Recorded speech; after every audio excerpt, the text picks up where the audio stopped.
ప్రియమైన సహోదరి సహోదరులారా, మీకు శుభవార్త. 2025 సంవత్సరంలో మొత్తం 365 అంశాలను మీతో పంచుకోబోతున్నాము. జనవరి 1వ తేదీ నుండి ప్రతిరోజు ఒక అంశము మరియు దానికి సంబంధించిన వాక్యమును పంచుకుంటాము. దయచేసి ఆ వాక్యములను వినండి, ధ్యానించండి మరియు ఆశీర్వదించబడండి. దయచేసి సబ్స్క్రైబ్ చేయండి మరియు మీ స్నేహితులతో పంచుకోండి. ధన్యవాదాలు.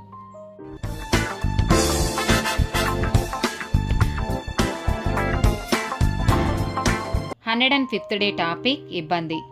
యోహాను సువార్త 20వ అధ్యాయము 24 నుండి 31 వచనాలు.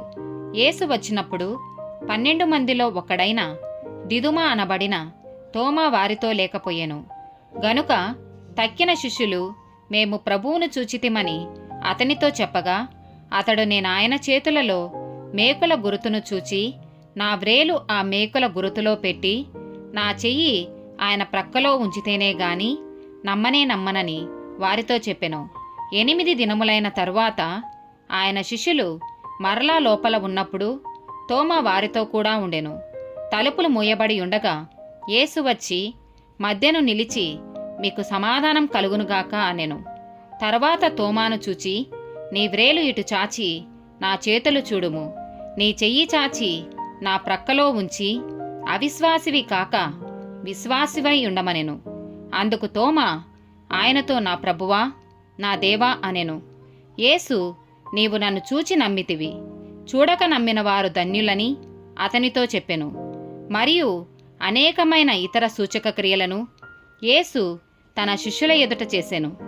అవి ఈ గ్రంథమందు వ్రాయబడి ఉండలేదు గాని యేసు దేవుని కుమారుడైన క్రీస్తు అని మీరు నమ్మునట్లును, నమ్మి ఆయన నామమందు జీవము పొందునట్లును ఇవి వ్రాయబడెను.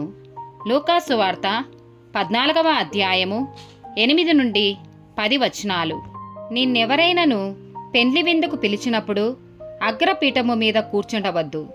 ఒకవేళ నీకంటే గనుడు అతని చేత పిలువబడగా నిన్నును అతనిని పిలిచినవాడు వచ్చి ఇతనికి చోటిమ్మని నీతో చెప్పును. అప్పుడు నీవు సిగ్గుపడి కడపటి చోటున కూర్చుండసాగుదువు. అయితే నీవు పిలువబడినప్పుడు నిన్ను పిలిచినవాడు వచ్చి, స్నేహితుడా, పైచోటికి పొమ్మని నీతో చెప్పులాగున నీవు పోయి కడపటి చోటున కూర్చుండుము. ఇప్పుడు నీతో కూడా కూర్చుండు వారి అందరి ఎదుట నీకు ఘనత కలుగును. ఆమేన్.